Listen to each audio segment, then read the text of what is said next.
Okwokya obutimba kye kimu ku bikwekweto ebizze bikolebwa okulwanyisa envuba embi ku nnyanja Kyoga.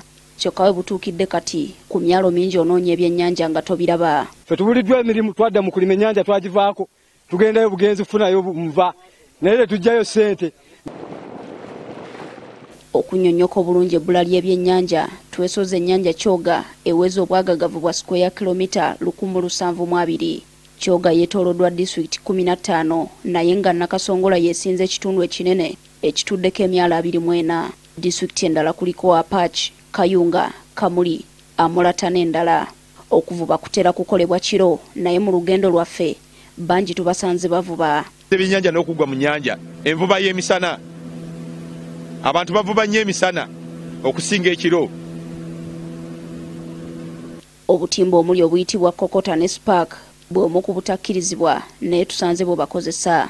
Ng'erinnya bwe liri nti kokota, akatimba kano tekaleka kyennyanja kyonna mu mazzi. Obutale gye butundibwa bamanyiyo mu Nabugabo mu kikuubo obutimba buyingira babulaba naye balemeddwa okufuna amagezi agasobola okulabika nga babuyimiriza.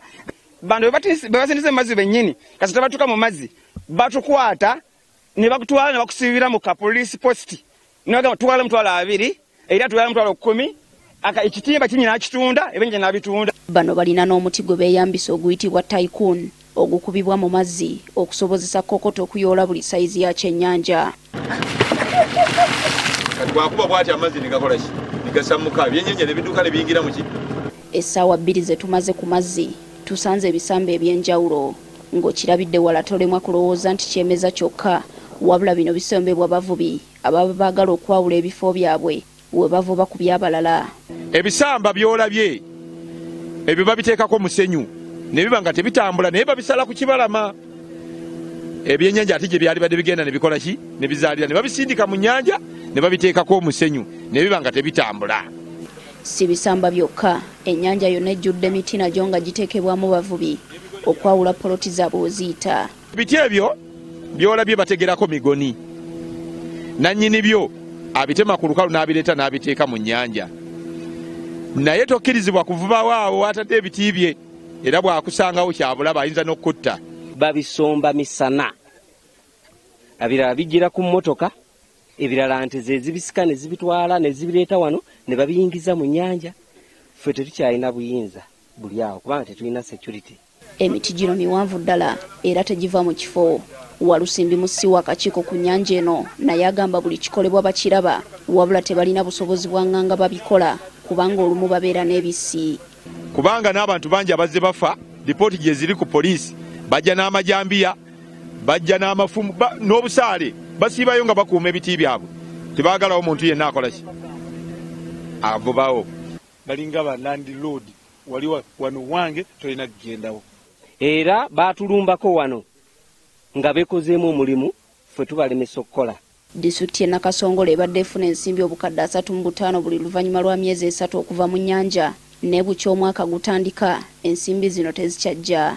Ssentebe wa disitulikiti eno Sam Kigula abali emabega w'ebikolwa bino abamanyi naye agamba amateeka matono. Emabega abafishi ga tebagiramu ddala abasajja abavubi abagundifu tebagiramu ddala ate sijja kujjamu abasajja b'ekawonga abapoliisi abapatrolling amazzi kubanga kati mulimu patrol y'amazzi eya marine ya poliisi yebasoloozamu ssente mubeeremu.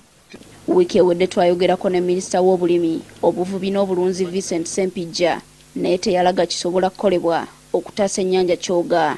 Ngenda okuzaayo amawulire eri omukulu w'eggwanga tulabe nga tukwatagana nabo bongere okuwa amaanyi abasirikale baffe okumalamu emize emibi. Okuva mu mwezi ogwokubiri amagye gazze gakola ebikwekweto nga gakwata abatunda n'abatambuza ebyennyanja ebito okwetoolola ennyanja Kyoga. Kapiteni Benon Namanya akulira ebikwekweto bino agamba tebannafuna biragiro kuyingira nnyanja wabula kavuna bijja embeera eno tejja kuddamu kulabika. Cause priority yali Victoria kati Victoria bagimaze kati tuli ku next month or next month 2 months then we'll enter to Lake Kyoga. Ng'ebbeeyi y'ebyennyanja yeeyongera olw'ettunzi tekimanyiddwa butya ennyanja Kyoga bwegenda okuwanira akatale k'ebyennyanja singa tewabaawo kikolebwa mu bwangu ddala. Carlton Scovia Nakamya, NTV.